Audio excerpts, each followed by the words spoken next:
အိုမင်းရဲရုံမှုကိုအထီရောက်ဆုံးတားဆီးပေးနိုင်တဲ့လေ့ကျင့်တွေအကြောင်းကိုဆရာဝန်တွေကသိပြောလေမရှိကြပါဘူး။ဒီချက်လက်တွေဟာအရင်ကဆေးပညာသင်ရိုးတွေထဲမှာအဓိကနေရာကပါဝင်လေမရှိခဲ့ပဲအခုနောက်ပိုင်းခေတ်သစ်သိပ္ပံပညာရဲ့ထူးခြားတဲ့ရှာဖွေတွေ့ရှိမှုတွေကြောင့်မှပိုပြီးလူသိများလာခဲ့တာဖြစ်ပါတယ်။အခုချိန်မှာအသက်60အရွယ်ဖြစ်နေပေမဲ့နှလုံးနဲ့သွေးကြောကျန်းမာရေးကအသက်40အရွယ်တိုင်းကောင်းမွန်နေသူတွေရှိသလိုအသက်40အစောပိုင်းပဲရှိသေးပေမဲ့သွေးကြောတွေအုံနောက်နဲ့ဇီဝကမ္မဖြစ်စဉ်တွေကတာမန်ထက်10နှစ်လောက်ပိုအိုးစားနေသူတွေလည်းရှိနေပါတယ်။ဒီလိုကွာခြားသွားတာဟာမျိုးရိုးဗီဇကြောင့်မဟုတ်တော့ပါပဲ။တကယ်တော့ဒါဟာကျွန်တော်တို့နေ့စဉ်ပြုလုပ်နေတဲ့သိငယ်တဲ့အပြုတ်မှုလေးတွေကြောင့်ပဲဖြစ်ပါတယ်။ဒီထက်ကလေ့ကျင့်တစ်ခုဆိုရင်10မိနစ်လောက်တောင်ချိန်ပေးစရာမလိုပတ်စံလဲတပြားမှမကုန်မဲနဲ့အယ်ဇိုင်းမာရောဂါဖြစ်နိုင်ခြေနှလုံးရောဂါနဲ့ဒီညဘလောက်အိပ်ပျော်မလဲဆိုတာတွေအပေါ်တိုက်ရိုက်သက်ရောက်မှုရှိနေတယ်လို့သုတေသနတွေကဆိုပါတယ်။လူတော်တော်များများကတော့ဒါကိုကျန်းမာရေးလေ့ကျင့်တစ်ခုလို့တောင်တစ်ခါမှမတွေ့ခဲ့ကြပါဘူး။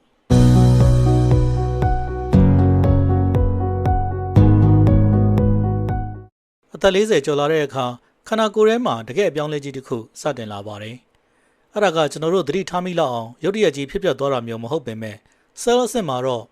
inflammation လို့ခေါ်တဲ့ဖြစ်စဉ်တစ်ခုကတိတ်တိတ်ဆိတ်မြန်ဆန်လာပါတယ်။ဒါဟာခန္ဓာကိုယ်ထဲမှာနာတာရှည်ရောင်ရမ်းမှုတွေအနှဲငယ်စီဖြစ်ပွားနေတာဖြစ်ပြီးအင်္ဂါရက်တွေရဲ့လှုပ်ဆောင်ချက်သွေးကြောကျန်းမာရေးအုံနောက်တစ်ရှုတွေနဲ့ဇီဝကမ္မဖြစ်စဉ်တွေကိုတပြိုင်နက်တည်းမှာဖြည်းဖြည်းချင်းယိုယွင်းလာစေတာပါ။အသက်50အရွယ်ရောက်တဲ့အခါဒီဖြစ်စဉ်ကိုကြိုတင်မတားဆီးထားတဲ့သူတွေဟာသူတို့မှာရှိတဲ့ကြွသားထုရဲ့10%ကနေ15%အထိဆုံးရှုံးသွားလေရှိပါတယ်။ဒါ့အပြင်မှတ်ဉာဏ်အတွက်အရေးကြီးဆုံးဖြစ်တဲ့အုံနောက်ရဲ့ hippocampus အစိတ်ပိုင်းကလည်းတိတိတသာသိငယ်သွားတတ်ပြီးသွေးထဲမှာရောင်ရမ်းမှုကိုဖြစ်စေတဲ့ protein ဓာတ်တွေက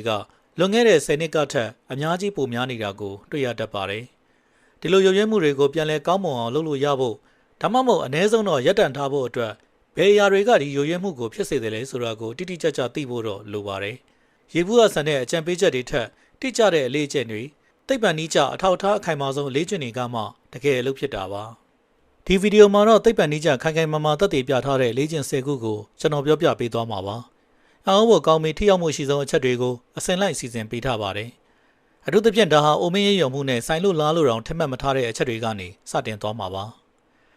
အချို့သူတွေကဆဲဆစ်မှာအခြားသူတွေထက်ဘာကြောင့်ပိုပြီးအိုစားသွားကြတယ်လဲဆိုတာကိုနားလည်ဖို့ telomerase အကြောင်းကိုကျွန်တော်တို့သိထားဖို့လိုပါတယ်။ကျွန်တော်တို့ခန္ဓာကိုယ်ရဲ့ DNA အမြင့်တန်းတိုင်းရဲ့အစွန်းနှစ်ဖက်မှာအကာအကွယ်ပေးထားတဲ့အလွှာလေးတွေရှိပါတယ်။အလွယ်ပြောရရင်ရှုပ်ပနက်ကြိုးထိပ်ကပလတ်စတစ်ဆွတ်လေးတွေလိုပါပဲ။ဆဲတစ်ခုကွဲပွားသွားတိုင်းအဲ့ဒီအစွန်းလေးတွေကတဖြည်းဖြည်းတိုးသွားပါတယ်။ဒီ telomerase လေးတွေကအလွန်မင်းတိုးသွားတဲ့အခါဆဲတွေဟာပုံမှန်အတိုင်းမကွဲပွားနိုင်တော့ပါဘူး။အဲ့ဒီအခါမှာ senescent cells ဆဲတွေလို့ခေါ်တဲ့အချိန်တွေကိုရောက်သွားပါတယ်။အဲ့ဒီဆဲတွေကခန္ဓာကိုယ်ထဲမှာရှိနေသေးပေမဲ့ပုံမှန်အလုပ်မလုပ်နိုင်တော့ပါဘူး။ပိုဆိုးတာကသူတို့ဟာရောင်ရမ်းမှုကိုဖြစ်စေတဲ့အချက်ပြစနစ်တွေကိုထုတ်လွှတ်ပြီးဘေးပတ်ဝန်းကျင်ကတစ်ရှူတွေကိုပါလိုက်ဖြတ်စည်းပါတယ်။ဒီလိုဆဲအိုတွေစုပုံလာတာဟာအိုမင်းရုံမှုရဲ့လက္ခဏာတစ်ခုတည်းမဟုတ်ပဲအိုမင်းရုံမှုကိုဖြစ်စေတဲ့အဓိကလက်သက်တရားခံလို့အခုအခါမှာသတ်မှတ်ထားကြပါတယ်။တကယ်ကိုမျှော်လင့်ချက်ရှိစေတဲ့အချက်ကတော့ဒီ telomerase လေးတွေရဲ့အရှိဟာကျွန်တော်တို့ရဲ့အပြုတ်မှုတွေပေါ်မူတည်ပြီးပြောင်းလဲနိုင်တာပါပဲ။ Lancet Oncology ဆေးဂျာနယ်မှာဖော်ပြထားတဲ့ထင်ရှားတဲ့လေ့လာမှုတစ်ခုအရ9နှစ်တာအတွင်းမှာနေထိုင်မှုပုံစံကိုစနစ်တကျပြောင်းလဲခဲ့တဲ့လူကြီးတွေမှာ telomerase တွေပြန်ရှည်လာတာကိုတွေ့ရှိခဲ့ရပါတယ်။တိုးသွားတဲ့နှုန်းကိုနှိကွေးစေတာတွေမဟုတ်ဘဲအိုမင်းမှုကိုပြောင်းပြန်လှန်ပစ်နိုင်တဲ့သဘောပါ။အခုကျွန်တော်တို့ဆက်ပြောမယ့်လေ့ကျင့်တွေကတော့အဲ့ဒီလိုထူးခြားတဲ့ရလဒ်တွေကိုရရှိစေဖို့ခိုင်မာတဲ့သက်သေထောက်ထားတွေရှိထားတဲ့အချက်တွေပဲဖြစ်ပါတယ်။နံပါတ်1ဂရင်းကျန်းမာရေးကိုအုံနောက်ရဲ့ပရင်းမောက်တစ်ခုလိုသဘောထားပါလူများစုကသဖုံးယောဂါဆိုတာသွားနဲ့ပတ်သက်တဲ့အသေးအမွှားကိစ္စလေးလိုပဲထင်တတ်ကြပါတယ်ဒါပေမဲ့အခုခေတ်သုတေသီတွေကတော့ဂရင်းကျန်းမာရေးကိုခန္ဓာကိုယ်တစ်ခုလုံးမှာရောင်ရမ်းမှုကိုဖြစ်စေပြီးအယ်ဇိုင်းမာယောဂါနှလုံးယောဂါနဲ့လေဖြတ်တာတွေနဲ့တိုက်ရိုက်ဆက်ဆက်နေတဲ့အခြေအနေတစ်ခုအဖြစ်သတ်မှတ်ထားကြပါတယ်ကျွန်တော်တို့ရဲ့ဂရင်းဆိုတာအလုံးပိတ်စနစ်တစ်ခုမဟုတ်ပါဘူးသူ့မှာသွေးကြောတွေကိုတိုက်ရိုက်စီးဝင်နိုင်တဲ့လမ်းကြောင်းတစ်ခုရှိနေပါတယ်အထူးသဖြင့်သဖုံးယောဂါကိုအဓိကဖြစ်စေတဲ့ Porphyromonas gingivalis ဆိုတဲ့ bacteria ဟာအယ်ဇိုင်းမာမှတ်ဉာဏ်ချွတ်ယွင်းမှုဝေဒနာရှင်တွေရဲ့အုံနောက်တစ်ရှူတွေထဲမှာရောနှလုံးယောဂါရှိသူတွေရဲ့သွေးလွှတ်ကြောတွေထဲမှာပါတွေ့ရှိထားပါတယ်။ Science Advances Journal မှာဖော်ပြခဲ့တဲ့အထင်ကြီးလေ့လာမှုတစ်ခုအရအယ်ဇိုင်းမာလူနာတွေရဲ့အုံနောက်ထဲမှာအဲ့ဒီ bacteria နဲ့သူကနေထုတ်လွှတ်လိုက်တဲ့အဆိပ်တောက်တွေကိုတွေ့ရှိခဲ့ရပြီးအဲ့ဒီပမာဏဟာအုံနောက်ထိခိုက်ပျက်စီးမှုအခြေအနေနဲ့တိုက်ရိုက်ဆက်ဆက်နေတာကိုတွေ့ရပါတယ်။ဒါကြောင့်အခုဆိုရင်ဆေးကုမ္ပဏီတွေဟာဒီ bacteria လမ်းကြောင်းကိုတိုက်ရိုက်ပြစ်မှတ်ထားတဲ့အယ်ဇိုင်းမာကုသဆေးတွေကိုပါ ဖော်ဆက်ထုတ်လုပ်နေကြပြီဖြစ်ပါတယ်နှလုံးကျန်းမာရေးဘက်ကကြည့်ရင်လည်းအမေရိကန်နှလုံးအဖွဲ့အစည်း AHA ကတဖုံယောဂါဟာနှလုံးယောဂါနဲ့လေဖြတ်နိုင်ခြေကိုပိုမြင့်စေတယ်ဆိုတာအတည်ပြုထားပါတယ်အဓိကကတော့တဖုံတွေကဘက်တီးရီးယားတွေကြောင့်ဖြစ်လာတဲ့နာတာရှည်ရောင်ရမ်းမှုဟာသွေးကြောတွေကနေတဆင့်ခန္ဓာကိုယ်အနှံ့ပြန့်သွားပြီးအသက်အရွယ်နဲ့ဆိုင်တဲ့ယောဂါတွေကိုပိုဆိုးလာစေလို့ပါပဲဒါကိုဖြေရှင်းဖို့ကျွန်တော်တို့လုပ်ရမှာကပတ်စံလဲမကုန်သလိုတစ်နေ့ကို4မိနစ်ပဲအချိန်ပေးရမှာပါတစ်နေ့2ကြိမ်တစ်ခါတိုက်ရင်2မိနစ်ပြည့်အောင်သွားတိုက်ပေးရုံပါပဲနောက်ပြီးတစ်နေ့တစ်ကြိမ်သွားကြထိုးချိုး floss သုံးပေးပါဒါဟာသဘုတ်တံမရောက်နိုင်တဲ့နေရာကဘက်တီးရီးယားတွေကိုဖယ်ရှားပေးနိုင်လို့ပါသဘုတ်တံကိုလည်း3လတစ်ကြိမ်အသစ်လဲပေးဖို့လိုပါတယ်တကယ်လို့လွန်ခဲ့တဲ့6လအတွင်းသွားဆရာဝန်နဲ့မပြပြသေးဘူးဆိုရင်လည်းသွားပြဖို့ရက်ချင်းယူလိုက်တာဟာဒီနှစ်အတွက်တင်လုံးလိုက်တဲ့ကျန်းမာရေးဆိုင်ရာဆုံးဖြတ်ချက်တွေထဲမှာအရေးကြီးဆုံးတစ်ခုဖြစ်လာပါလိမ့်မယ်နံပါတ်2အဲ့ရနုံနုံချင်းတနာရီအတွင်းအပြင်ထွက်ပြီးအလင်းအောင်ခံယူပါကျွန်တော်တို့ခန္ဓာကိုယ်မှာ circadian rhythm လို့ခေါ်တဲ့ဇီဝကမ္မနာရီတစ်ခုရှိပါတယ်အဲ့ဒီနာရီကိုနေ့တိုင်းမနက်ခင်းမှာပြန်ပြီးအချိန်ညှိပေးရတာပါအဲ့ဒီလိုညှိဖို့အတွက်မျက်လုံးထဲကိုသဘာဝအလင်းရောင်ဝင်ရောက်ဖို့လိုအပ်ပြီးအဲ့ဒီအလင်းကတဆင့်အုံနောက်ထဲက suprachiasmatic nucleus လို့ခေါ်တဲ့ nerve cell အစုဝေးစီကိုအချက်ပြစနစ်ပေးပို့ရပါတယ်မနက်နုံနုံချင်းပထမဆုံးတနာရီအတွင်းမှာသဘာဝအလင်းရောင်နဲ့ထိတွေ့ပြီးတာဟာခန္ဓာကိုယ်ရဲ့ကို်တီဆိုဟော်မုန်းစီးဆင်းမှုအာရုံအဆင့်နဲ့စိတ်ခံစားချက်တွေကိုထိန်းညှိပေးုံနဲ့မကပါဘူးအရေးကြီးဆုံးကတော့ညဘက်မှာနှစ်နှစ်ချက်အိပ်ပျော်စေဖို့လိုအပ်တဲ့စနစ်တွေကိုပါတခါတည်းစတင်နှိုးဆော်ပေးလိုက်တာပဲဖြစ်ပါတယ်တကယ်တော့ကျွန်တော်တို့နေ့စဉ်ဖြတ်သန်းနေတဲ့ပုံစံတွေကမသိလိုက်ပဲဒီစနစ်ကိုနေ့တိုင်းဖြတ်စည်းနေသလိုဖြစ်နေပါတယ်မနက်နိုးတာနဲ့ဖုန်းကိုယဉ်ကြည့်တာဒါမှမဟုတ်အခန်းထဲကမှိန်ဖြောတဲ့မီးရောင်အောက်မှာပဲအချိန်ကုန်ဆုံးပြီးသဘာဝအလင်းရောင်နဲ့ထိတွေ့ဖို့နိုင်ပေါင်းများစွာနောက်ကျနေတတ်ကြပါတယ်ဒါဟာညဘက်မှာ melatonin လို့ခေါ်တဲ့အိပ်စက်ခြင်းဟော်မုန်းထွက်ရှိလာမဲ့အချိန်စရာကိုကမောက်ကမဖြစ်သွားစေတာပါရလဒ်အနေနဲ့ညဘက်မှာအိပ်ပျော်ဖို့ခက်ခဲလာတာအိပ်ပျော်သွားရင်တော့အပေါ်ယံမဲ့အိပ်ပျော်တာနဲ့ခန္ဓာကိုယ်ကပြန်လည်အားဖြည့်ပေးနိုင်စွမ်းအားနည်းသွားတာမျိုးတွေဖြစ်လာနိုင်ပါတယ်စတန်ဖို့တက္ကသိုလ်ကအာရုံကြောသိပ္ပံပညာရှင်အန်ဒရူးဟူဘာမန်ရဲ့အဆိုအရမနက်ခင်းမှာပြန်ထွက်ပြီး9မိနစ်ကနေ10မိနစ်လောက်အလင်းရောင်ခံယူရုံနဲ့တွင်ဒီဇီဝကမ္မနာရီကိုပြန်ညှိဖို့လုံလောက်တယ်လို့ဆိုပါတယ်ပရိမှန်ကတဆင့်အလင်းခန္ဓာကတော့လိုအပ်တဲ့အလင်းလိုင်းတွေကိုစစ်ထုတ်လိုက်သလိုဖြစ်တာကြောင့်ထိရောက်မှုသိပ်မရှိပါဘူးတိမ်ဖုံးနေတဲ့နေမျိုးမှာဆိုရင်တော့အလင်းအားနဲ့နေတာကြောင့်15မိနစ်ကနေမိနစ်20လောက်အထိအချိန်ပိုပေးဖို့လိုပါတယ်ဒီလေ့ကျင့်ကလည်းပတ်စံတစ်ပြားမှမကုန်သလို10မိနစ်တောင်အချိန်မပေးရပါဘူးဒါပေမဲ့ရရှိလာမဲ့အိပ်စက်မှုအရေးသွေးဟော်မုန်းထိန်းညှိမှုနဲ့ဇီဝကမ္မကျန်းမာရေးအကျိုးကျေးဇူးတွေကတော့ဒီစင်းထဲကအခြားအချက်လက်တွေထက်တောင်ပိုပြီးထိရောက်မှုရှိနေတာကိုတွေ့ရမှာပါနံပါတ်3ထမင်းစားပြီးတိုင်း10မိနစ်ခန့်လမ်းလျှောက်ပါထမင်းစားပြီးပြီးချင်း10မိနစ်လောက်လမ်းလျှောက်ပေးတာဟာတခြားအချိန်မှာ45မိနစ်ကြာလမ်းလျှောက်တာထက်အစာစားပြီးစားသွေးရင်းတကြတဲ့မြင့်တက်မှုကိုပိုပြီးထိရောက်အောင်လျှော့ချပေးနိုင်ပါတယ် Sports Medicine Journal မှာဖော်ပြထားတဲ့ဒီတွေ့ရှိချက်ဟာလေ့ကျင့်ခန်းလုပ်ဖို့အချိန်သတ်မှတ်ချက်နဲ့ပတ်သက်ပြီးကျွန်တော်တို့ထင်ထားတာတွေနဲ့ပြောင်းပြန်ဖြစ်နေပါတယ်ကျွန်တော်တို့ထမင်းစားပြီးတဲ့အခါကစီဓာတ်လို့ခေါ်တဲ့ကာဘိုဟိုက်ဒရိတ်တွေခြေဖြတ်ခံရတာကြောင့်သွေးတွင်းစကြတဲ့ဂလူးကို့စ်မြင့်တက်လာပါတယ်အသက်40ကျော်လာတဲ့အခါအင်ဆူလင်တုံ့ပြန်မှုကငယ်ငယ်တုန်းကလောက်မကောင်းတော့တာကြောင့်ဒီလိုသွေးတွင်းစကြတဲ့မြင့်တက်မှုကပိုပြီးတော့တိတိတတ်တာမြင့်မားသွားတတ်ပါတယ်ဒီလိုစကြတဲ့ခဏခဏအစမတန်မြင့်တက်တာမျိုးနှစ်ရှည်လာများဖြစ်လာတဲ့အခါ glycation လို့ခေါ်တဲ့ဖြစ်စဉ်တစ်ခုဖြစ်လာပါတယ်အဲ့ဒါကစကြမော်လီကျူးတွေဟာခန္ဓာကိုယ်ရဲ့ကပရိုတင်းတွေတစ်ရှူးတွေနဲ့သွားကပ်ပြီးအဲ့ဒီအစိတ်ပိုင်းတွေကိုတဖြည်းဖြည်းမာကျောလာစေတာပါသွေးကြောတွေအုံနောက်တစ်ရှူးတွေနဲ့မျက်စိမှန်ဘလူး lens တွေပါမာကျောလာစေပါတယ်ဒါကြောင့်ပဲအသက်40ကျော်လာတဲ့အခါအနီးမှုန်တာ presbyopia နဲ့နောက်ပိုင်းမှာမျက်စိအတွင်းတိမ် cataract ဖြစ်လာတာပါပဲဒီ glycation ဖြစ်စဉ်ဟာအုံမင်းရောင်မှုကိုအဆိုးဝါးဆုံးနဲ့အမြဲတမ်းဒုက္ခပေးနေတဲ့ဖြစ်စဉ်တစ်ခုပဲဖြစ်ပါတယ်ထမင်းစားပြီးချင်းခိတ္တလမ်းလျှောက်ပေးတာဟာကြွက်သားတွေကိုလှုပ်ရှားစေပြီးသွေးတွေကသကြားဓာတ်ကိုဓာတ်ရိုက်ဆုပ်ယူစေပါတယ်အင်ဆူလင်ရဲ့အကူအညီတော်မလိုပဲသကြားဓာတ်အဆမတန်မြင့်မားမသွားအောင်ထိန်းညှိပေးလိုက်တာပါဂျင်သွားဖို့မလိုသလိုဘာကရိယာမှလည်းမလိုအပ်ပါဘူး10မိနစ်လောက်ဆိုရင်ပဲခန္ဓာကိုယ်ရဲ့ဇီဝကမ္မဖြစ်စဉ်ပေါ်တိတိတတ်တာအကျိုးသက်ရောက်ဖို့လုံလောက်နေပါပြီနံပါတ်4တပတ်ကို2ကြိမ်ကြွက်သားတန်မာစေမဲ့လေ့ကျင့်ခန်းလုပ်ပါအပြေးစပိန်စီဒါမှမဟုတ်ရေကူးတာမျိုး aerobic exercise တွေကကျန်းမာရေးအတွက်ကောင်းတယ်ဆိုတာလူတိုင်းသိကြပါတယ်ဒါပေမဲ့အသက်40ကျော်လာတဲ့အခါမှာတော့အလေးမတာဒါမှမဟုတ်ကြွက်သားတန်မာစေမဲ့လေ့ကျင့်ခန်း resistant training တွေကပိုပြီးတော့တောင်အရေးကြီးလာပါတယ်ကျွန်တော်တို့ကြွက်သားတွေကိုအားစိုက်ပြီးအလုပ်လုပ်ပြီးတဲ့အခါကြွက်သားတစ်ရှူးတွေကနေမယိုး kins လို့ခေါ်တဲ့အချက်ပြ protein တွေကိုသွေးထဲကိုထုတ်လွှတ်ပေးလိုက်ပါတယ်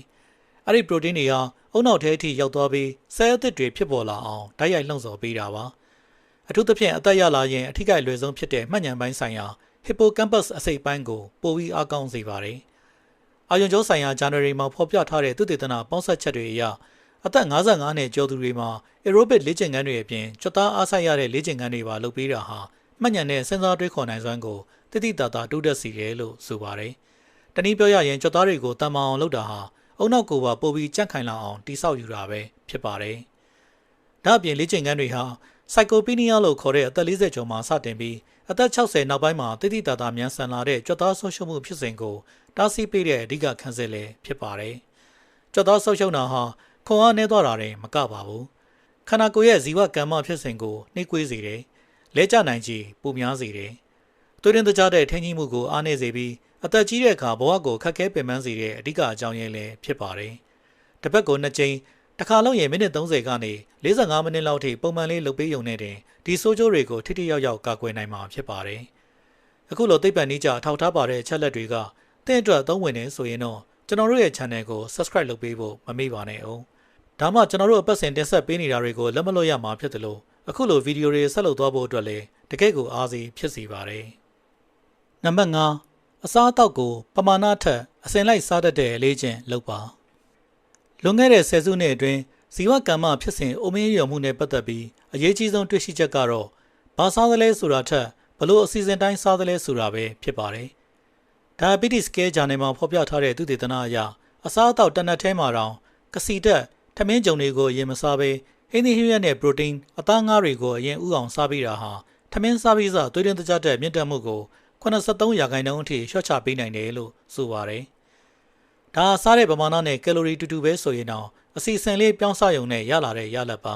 ။ဒီလေးလာမှုကိုသွေးရင်းတကြတဲ့ပုံမှန်မဟုတ်သူတွေမှာစသတ်ခဲ့တာဖြစ်ပေမဲ့နောက်ဆက်တွဲသုတေသနတွေအရကျန်းမာရေးကောင်းမွန်သူတွေမှာလည်းတကြားတဲ့တိတိတသာကျဆင်းတာကိုအတည်ပြုနိုင်ခဲ့ပါတယ်။အကြောင်းရင်းကတော့အမြင့်တက်တဲ့ပရိုတင်းတွေကအစာအိမ်ထဲမှာအစာချိဖြတ်မှုကိုနှိမ့်ကွေးစေလိုပါ။အဲ့ဒီအချိန်မှာကစီဓာတ်တွေ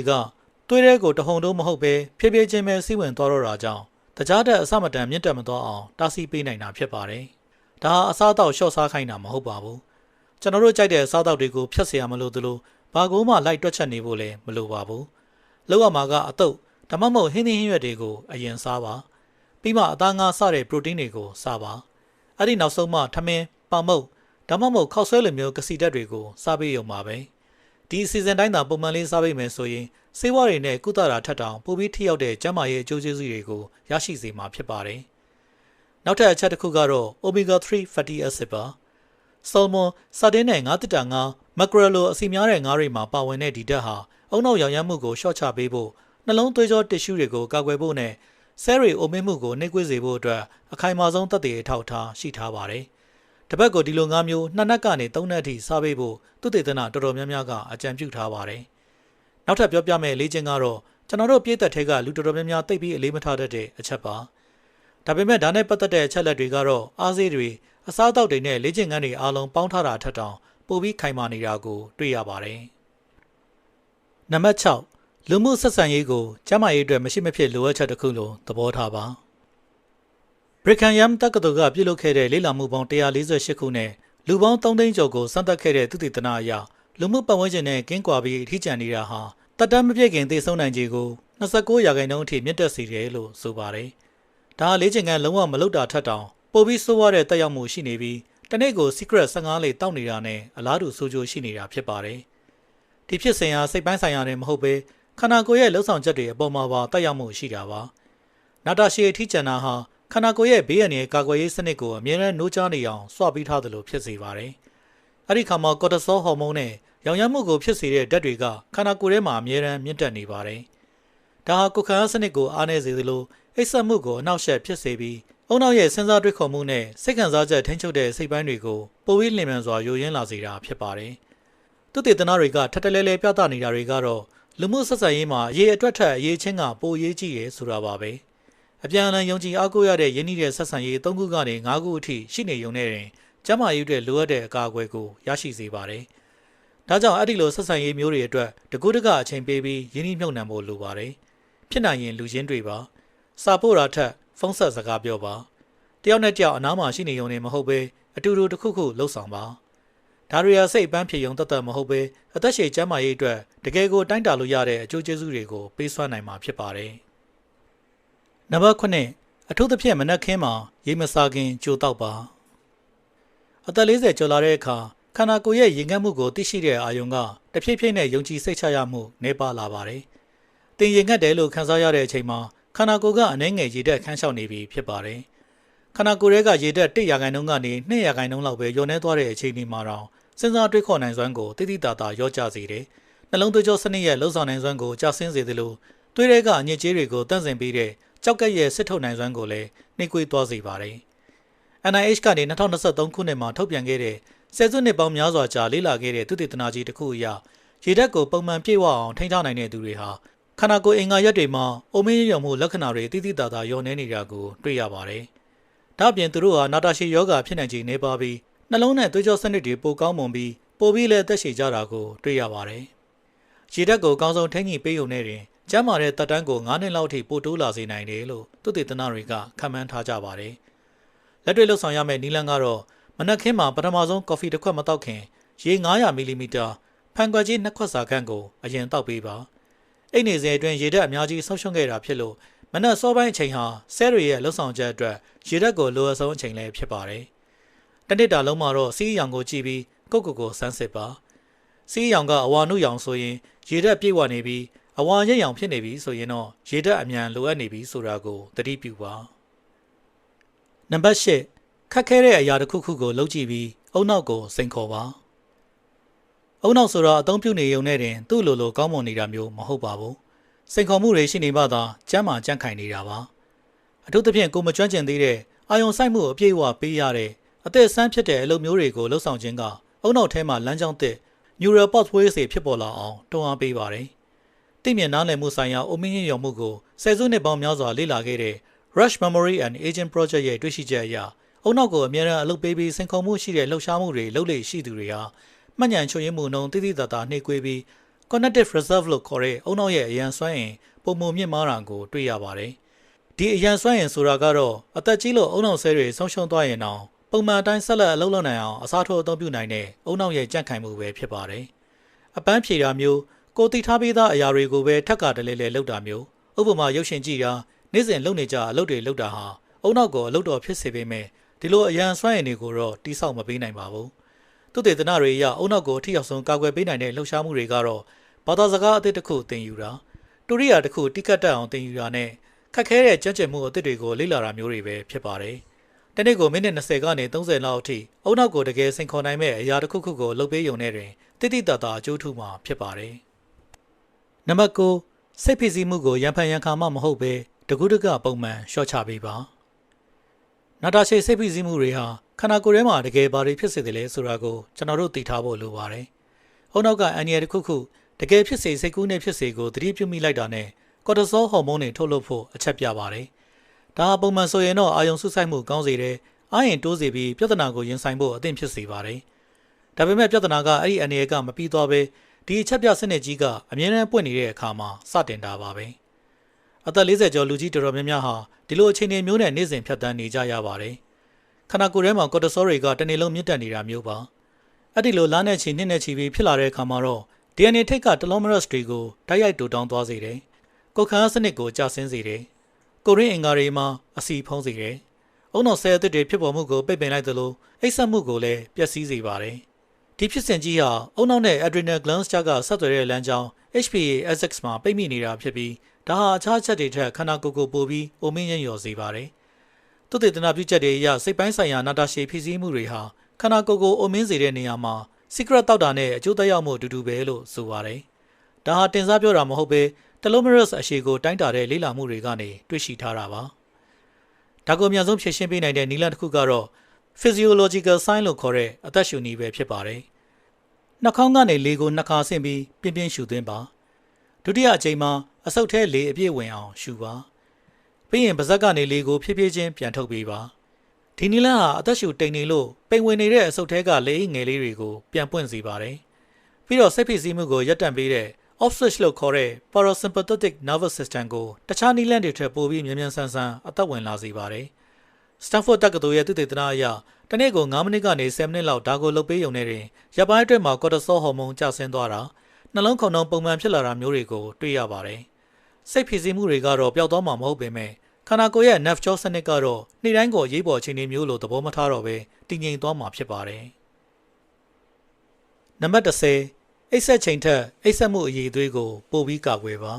။အသက်40ကျော်လာတဲ့အခါ9နာရီကနေ9နာရီအထိအိပ်ဖို့လိုတယ်ဆိုတာကိုသိပြီးသားဖြစ်မှာပါ။ဒါပေမဲ့လူတော်တော်များများမသိကြတာကတော့အဲ့ဒီအိပ်ဆက်တဲ့နာရီတွေရဲ့တိစောက်ပုံစနစ်architecture ဟာအိပ်ဆက်ချိန်ပမာဏအတိုင်းပဲအရေးကြီးတယ်ဆိုတဲ့အချက်ပါပဲ။အသက်40ကျော်လာရင်အဲ့ဒီအိပ်ဆက်မှုစနစ်ကတဘာဝအတိုင်းပိုပြီးရိုင်နေလာတာကြောင့်ကျွန်တော်တို့ကတကူးတကကာကွယ်ပေးဖို့လိုအပ်လာပါတယ်။ကျွန်တော်တို့နှစ်ချအိပ်ပျော်နေတဲ့အချိန်မှာအုံနောက်ထဲက glymphatic system လို့ခေါ်တဲ့အညစ်အကြေးစစ်ထုတ်တဲ့စနစ်ကစတင်အလုပ်လုပ်ပါတယ်။ဒါနေဘက်မှာအုံနောက်ထဲစုပုံနေတဲ့ဘေးထွက်ပစ္စည်းတွေကိုစေကြောတန့်စင်ပေးတာပါ။ဒီထဲမှာ Alzheimer ရောဂါနဲ့ဓာတ်ရိုက်ပတ်သက်နေတဲ့ beta amyloid လို့ခေါ်တဲ့ protein ဓာတ်တွေလည်းပါဝင်ပါတယ်။ Rochester တက္ကသိုလ်ရဲ့သုတေသနအရဒီစနစ်ဟာနေဘက်သက်စာရင်ညဘက်အိပ်နေချိန်မှာ10ဆလောက်ပိုပြီးအလုပ်လုပ်တယ်လို့ဆိုပါတယ်။တညလောက်ကောင်းကောင်းမအိပ်ရယုံနဲ့တင်အုံနောက်ထဲမှာအဲ့ဒီ beta amyloid ပမာဏတိတိတသားမြင့်တက်လာတာကိုတွေ့ရပါတယ်။အသက်40ကျော်သူတွေရဲ့အိပ်ဆက်မှုစနစ်ကိုအပြတ်စည်းစေဆုံးအချက်တွေကတော့အိပ်ချိန်နိုးချိန်မမှန်တာအိပ်ခန်းဤ3နာရီအတွင်းအရက်တောက်တာအိပ်ခန်းထဲမှာအလင်းရောင်ရှိနေတာနဲ့ညနှောင်းပိုင်းမှာအစာစားတာတွေပဲဖြစ်ပါတယ်။အကောင်းဆုံးကာကွယ်မှုကတော့အိပ်ချိန်ကိုပုံမှန်သတ်မှတ်ထားဖို့ပါပဲ။စနေတနင်္ဂနွေအပါအဝင်နေ့တိုင်းမှာတစ်ချိန်နဲ့မိနစ်30ထက်ပိုမကွာစေပဲအိပ်ရဝင်ပါအချိန်မှန်တာဟာခန္ဓာကိုယ်ရဲ့ဇီဝကမ္မဖြစ်စဉ်ကိုတည်ငြိမ်စေပြီးနှစ်ချက်အိပ်ပျော်စေဖို့အတွက်အဓိကတော့ချက်ပါပဲအိပ်ဆက်ချိန်ကြာမြင့်ရုံနဲ့တည်းမလုံလောက်ပါဘူးအိပ်ဆက်မှုစနစ်မှန်ကန်ဖို့လည်းလိုအပ်ပါတယ်မနှက်ဖြတ်မနှက်ကစပြီးနေ့စဉ်ဘဝမှာဒါတွေကိုဘလို့လက်တွေ့ကျကျအသုံးချမလဲဆိုတာတိတိကျကျပြောပြပေးသွားပါမယ်နိုးနိုးချင်းပထမဆုံးတနာရီအတွင်းနေကမျက်မှန်မတက်ပဲအပြင်ထွက်ပြီး9မိနစ်ကနေ10မိနစ်လောက်အလင်းရောင်ခံပါဒါဟာတစ်နေ့တာလုံးအတွက်ခန္ဓာကိုယ်ရဲ့ဇီဝကမ္မနာရီကိုအချိန်ညှိပေးလိုက်တာဖြစ်ပြီးညမှာနှစ်ချက်အိပ်ပျော်စေဖို့အတွက်လည်းကြိုတင်ပြင်ဆင်ပေးလိုက်တာပါပြီးရင်ပထမဆုံးကော်ဖီတစ်ခွက်မတောက်ခင်မှာရေ900မီလီမီတာအရင်တောက်ပေးပါအိပ်နေစဉ်ရေတဲ့ခန်းချောက်မှုကိုကော်ဖီမတိုင်ခင်အရင်ဆုံးဖြစ်တင်းပေးတာဟာမနက်ခင်းအုံနောက်လှုပ်ဆောင်ချက်အတွက်အယိုးရှင်းဆုံးနဲ့အကောင်းဆုံးနည်းလမ်းပဲဖြစ်ပါတယ်ထမင်းစားပြီးတိုင်း10မိနစ်ခန့်လမ်းလျှောက်ပါဒါသွေးတွင်းတခြားတက်ကိုထိန်းညှိပေးမဲ့အထီရောက်ဆုံးနည်းလမ်းဖြစ်ပြီးတခြားအချိန်မှာလေ့ကျင့်ခန်းအကြာကြီးလောက်တာထက်တောင်ပိုပြီးအကျိုးထူပါတယ်။တစ်ပတ်ကို2ကြိမ်ကြွက်သားတန်မာစီမဲ့လေ့ကျင့်ခန်းလုပ်ပါ။တစ်ခါလုပ်ရင်မိနစ်30ကနေ45မိနစ်လောက်အချိန်ပေးပြီးတဖြည်းဖြည်းနဲ့တိုးပြီးလှုပ်ဆောင်ပါ။ဒါဟာကြွက်သားတွေကိုကာကွယ်ပေးုံနဲ့မကဘဲအုံနောက်ကိုလည်းဆက်လက်ဖွံ့ဖြိုးနေစေဖို့အချက်ပြလိုက်တာပဲဖြစ်ပါတယ်။နေ့တိုင်းမိနစ်20ကိုကိုယ့်အတွက်တကယ်ခက်ခက်နဲ့အသက်ဆန်းပစ်စေမဲ့အရာတစ်ခုခုကိုလုပ်ပေးပါ။ဥပမာဘာသာစကားအသစ်တင်တာတူရိယာတစ်ခုခုတီးတာဒါမှမဟုတ်တက်မြောက်ဖို့ခဲရင်းနဲ့ကြွန့်ကျင်မှုမျိုးစသဖြင့်ပေါ့အဲ့ဒီလိုအာယုံစိုက်ပြီးစူးစမ်းနေရတဲ့အခါစိတ်ထဲမှာမတက်မတာဖြစ်လာပြီဆိုရင်ဒါအုံနောက်ထဲမှာလမ်းကြောင်းသစ်တွေတိစောက်နေပြီဆိုတဲ့အချက်ပါပဲညနေပိုင်းမှာ physiological signing အသက်ရှူနည်းကို7မိနစ်လောက်လေ့ကျင့်ပါနှာခေါင်းကနေနှစ်ခါဆင့်ရှူပြီးပါးစပ်ကနေလေကိုအကြာကြီးပြန်ထုတ်ပေးပါဒါဟာတစ်နှစ်တာလုံးပင်မနွမ်းနေနေတဲ့ nerve jaw စနစ်ကိုပြန်လည်လန်းဆန်းစေပြီးအိပ်စက်မှုအရေးသွေးကိုမြင့်တင်ပေးနိုင်ပါတယ်နေ့စဉ်4မိနစ်ကိုဂရင်းကျမရေးအတွက်အသုံးပြုပေးပါ။တောကို2မိနစ်ပြည့်အောင်တစ်နေ့2ချိန်တိုက်ပါ။တောကြထိုးချိုးတစ်ချိန်သုံးပါ။ဒီလေးချိန်လေးကနှလုံးရောဂါနဲ့မှတ်ဉာဏ်ချုပ်ရင်းနိုင်ခြေကိုတိုက်ရိုက်လျှော့ချပေးနိုင်ပါတယ်။အဲ့ချိန်ကိုပုံသေးထားပါ။စနေတနင်္ဂနွေပါဝင်နေ့တိုင်းမှာအဲ့ရဝင်ချိန်နဲ့နိုးချိန်ကိုမိနစ်30ထက်ပိုမလွဲပါစေနဲ့။ဒီလိုချိန်မှအိပ်ဆက်တဲ့လေးချိန်တစ်ခုတည်းနဲ့တင်တင့်ရဲ့အိပ်ဆက်မှုအရေးသွေးဟာဘယ်အားစေးဘယ်ကိရိယာနဲ့မှမရှင်းနိုင်အောင်ထူးထူးခြားခြားကောင်းမွန်သွားမှာဖြစ်ပါတယ်။ဒီနေ့ကျွန်တော်တို့ပြောပြခဲ့တဲ့အချက်တွေကိုအနှစ်ချုပ်ရရင်ဂရင်းကျန်းမာရေးဟာလူတော်တော်များများသတိမထားမိတဲ့ဘက်တီးရီးယားလမ်းကြောင်းတွေကနေတဆင့်အုံနောက်နဲ့နှလုံးသွေးကြောကျန်းမာရေးပေါ်တိုက်ရိုက်သက်ရောက်မှုရှိနေပါတယ်။မနက်နိုးချင်းတနာရီအတွင်းနေအောင်ကြီးခံယူပေးတာကအိပ်ဆက်ခြင်းဟော်မုန်းနဲ့ခန္ဓာကိုယ်ရဲ့လှုပ်ဆောင်ချက်တွေကိုထိန်းချုပ်ပေးတဲ့ဇီဝကမ္မနာရီကိုပုံမှန်ဖြစ်အောင်ထိန်းညှိပေးတာပါ။ထမင်းစားပြီးတိုင်း7မိနစ်လောက်လမ်းလျှောက်ပေးတာဟာခန္ဓာကိုယ်ရဲ့ဇီဝကမ္မဖြစ်စဉ်အတွက်အထီရောက်ဆုံးနည်းလမ်းတစ်ခုဖြစ်ပါတယ်။တစ်ပတ်ကို2ကြိမ်လောက်ကြွက်သားတန်မာစီမဲ့လေ့ကျင့်ခန်းလုပ်ပေးတာဟာမီယိုခင်းအချက်ပြစနစ်ကတဆင့်ကြွက်သားအုံနောက်ကိုပါကာကွယ်ပေးနိုင်ပါတယ်။စားတော့တဲ့အခါအစီအစဉ်လေးပြောင်းပြီးဟင်းသီးဟင်းရွက်နဲ့ပရိုတင်းကိုအရင်စားတာကသွေးတွင်းတခြားတက်တဟုန်တိုးတက်မလာအောင်83%အထိလျှော့ချပေးနိုင်ပါတယ်။လူမှုဆက်ဆံရေးဆိုတာအသက်ရှည်ကျန်းမာဖို့အတွက်ဇီဝကမ္မဗေဒအရတကယ်ကိုလိုအပ်တဲ့အရာဖြစ်ပါတယ်။ မနက်ခင်းမှာရေဓာတ်ဖြည့်ပေးတာကညဘက်မှာခန်းချောက်သွားတဲ့ရေဓာတ်ကိုပြန်ဖြည့်ပေးပြီးအုံနောက်ဆွမ်းဆောင်ရည်ကိုမြင့်တင်ပေးပါတယ်။အုံနောက်ကိုအမြဲစိန်ခေါ်နေတာဟာမှတ်ဉဏ်ချုပ်ရဲမှုကိုကာကွယ်ပေးနိုင်တဲ့အရန်စွမ်းရည်တွေကိုတိစောက်ပေးနေတာဖြစ်ပါတယ်။ Physiological sign လို့ခေါ်တဲ့အသက်ရှူနည်းဟာနာတာရှည်စိတ်ဖိစီးမှုတွေကိုအများဆုံးလျှော့ချပေးနိုင်တဲ့နည်းလမ်းကောင်းတစ်ခုဖြစ်ပါတယ်။နောက်ဆုံးအနေနဲ့အိပ်စက်မှုစနစ်အထူးသဖြင့်အချိန်မှန်မှန်အိပ်တာဟာအခုပြောခဲ့တဲ့လေ့ကျင့်အားလုံးကိုပေါင်းစည်းပေးပြီးပုံမထိရောက်စေတဲ့အခြေခံအုတ်မြစ်ပဲဖြစ်ပါတယ်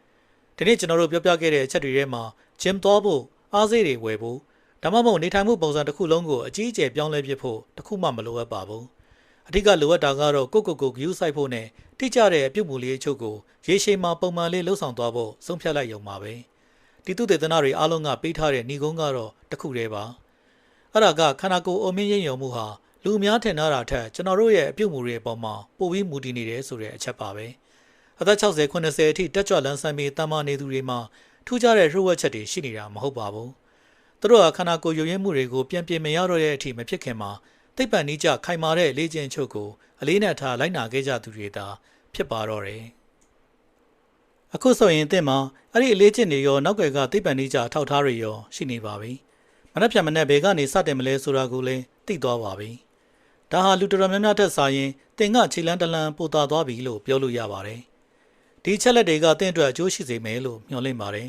။ဗီဒီယိုလေးကို like လုပ်သွားပေးဖို့နဲ့အခြားသူတွေပါသိရှိသွားအောင် share ပေးကြဖို့လည်းတောင်းဆိုချင်ပါတယ်။အားလုံးပဲကျမ်းမာပျော်ရွှင်တဲ့နေ့ရက်လေးတွေကိုပိုင်ဆိုင်နိုင်ကြပါ